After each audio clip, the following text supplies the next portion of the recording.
ಜಮ್ಮು ಕಾಶ್ಮೀರದ ಪಹಲ್ಗಾಮ್ನಲ್ಲಿ ಪ್ರವಾಸಿಗರ ಮೇಲೆ ನಡೆದ ಭಯೋತ್ಪಾದಕರ ದಾಳಿಗೆ ಪ್ರತೀಕಾರ ತೀರಿಸಿಕೊಳ್ಳಲು ಮುಂದಾಗಿರುವ ಭಾರತ ಸರ್ಕಾರ ಅದಕ್ಕಾಗಿ ಪೂರ್ವ ಸಿದ್ಧತಾ ಕ್ರಮಗಳನ್ನು ಕೈಗೊಂಡಿದೆ.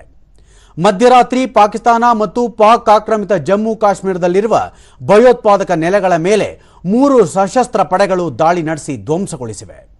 ಇದರ ಬೆನ್ನಲ್ಲೇ ಇಂದು ದೇಶಾದ್ಯಂತ 244 ಜಿಲ್ಲೆಗಳಲ್ಲಿ ಅಣಕು ತಾಲೀಮು ನಡೆಸಲಾಗುತ್ತಿದೆ. ರಾಜ್ಯದಲ್ಲೂ ಬೆಂಗಳೂರು ಮತ್ತು ಕಾರವಾರದಲ್ಲಿ ಈ ಅಣಕು ತಾಲೀಮು ಇಂದು ಮಧ್ಯಾಹ್ನ ನಡೆಯಲಿದೆ. ಈ ಅಣಕು ತಾಲೀಮು ಕುರಿತು ಒಂದು ವರದಿ.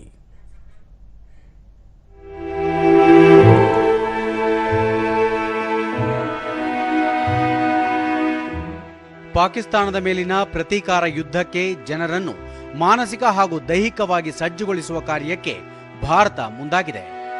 ಇದರ ಭಾಗವಾಗಿ ತುರ್ತು ಪರಿಸ್ಥಿತಿ ಸಂದರ್ಭಗಳಲ್ಲಿ ಸರ್ಕಾರಿ ಸಂಸ್ಥೆಗಳು, ಭದ್ರತಾ ಪಡೆಗಳು ಮತ್ತು ಇತರ ಸಂಬಂಧಪಟ್ಟವರ ಸಿದ್ಧತೆ ಪರೀಕ್ಷಿಸಲು ಹಾಗೂ ಜನರಿಗೆ ತರಬೇತಿ ನೀಡಲು ನಡೆಸುವ ಅಭ್ಯಾಸವೇ ಮಾಕ್ ಡ್ರಿಲ್. ಪಹಲ್ಗಾಮ್ನಲ್ಲಿ ನಡೆದ ಭಯೋತ್ಪಾದಕ ದಾಳಿಯ ಅಪರಾಧಿಗಳಿಗೆ ಶಿಕ್ಷೆ ನಿಶ್ಚಿತ ಎಂದು ಪ್ರಧಾನಿ ನರೇಂದ್ರ ಮೋದಿ ಈಗಾಗಲೇ ಎಚ್ಚರಿಕೆ ರವಾನಿಸಿದ್ದಾರೆ. ಈ ಹಿನ್ನೆಲೆಯಲ್ಲಿ ಎಲ್ಲ ರಾಜ್ಯಗಳು ಮತ್ತು ಕೇಂದ್ರಾಡಳಿತ ಪ್ರದೇಶಗಳಲ್ಲಿ ಅಣಕು ತಾಲೀಮು ನಡೆಸಿ ನಾಗರಿಕರ ರಕ್ಷಣೆಗೆ ಸಿದ್ಧತೆ ನಡೆಸಲು ಕೇಂದ್ರ ಸರ್ಕಾರ ಸೂಚಿಸಿದೆ.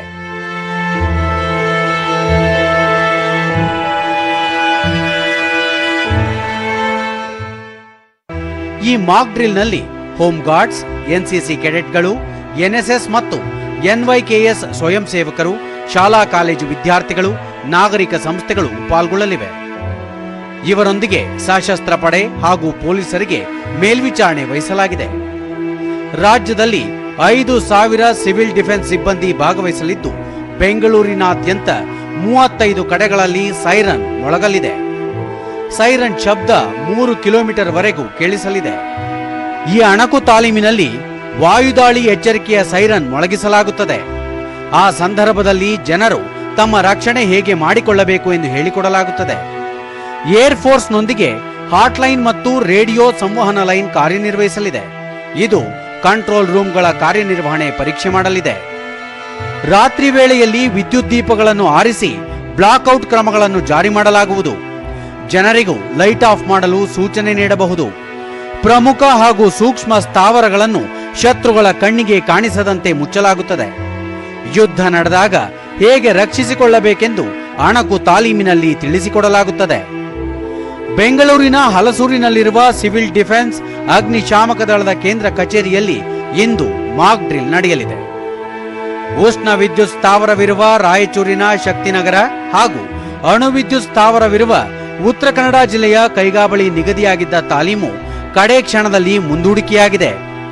1-2 ದಿನಗಳಲ್ಲಿ ತಾಲೀಮಿನ ಹೊಸ ದಿನಾಂಕ ನಿಗದಿಯಾಗಲಿದೆ.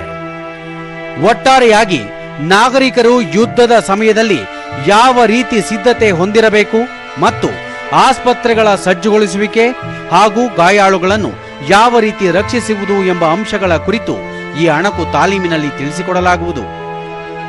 ಯುದ್ಧದ ಸಮಯದಲ್ಲಿ ಸೇನಾ ಪಡೆಗಳೊಂದಿಗೆ ಕೈಜೋಡಿಸುವುದು ಪ್ರತಿಯೊಬ್ಬ ನಾಗರಿಕರ ಕರ್ತವ್ಯವಾಗಿದ್ದು, ಈ ಅಣಕು ತಾಲೀಮಿನಲ್ಲಿ ತೊಡಗಿಕೊಳ್ಳುವುದು ಅವಶ್ಯಕವಾಗಿದೆ.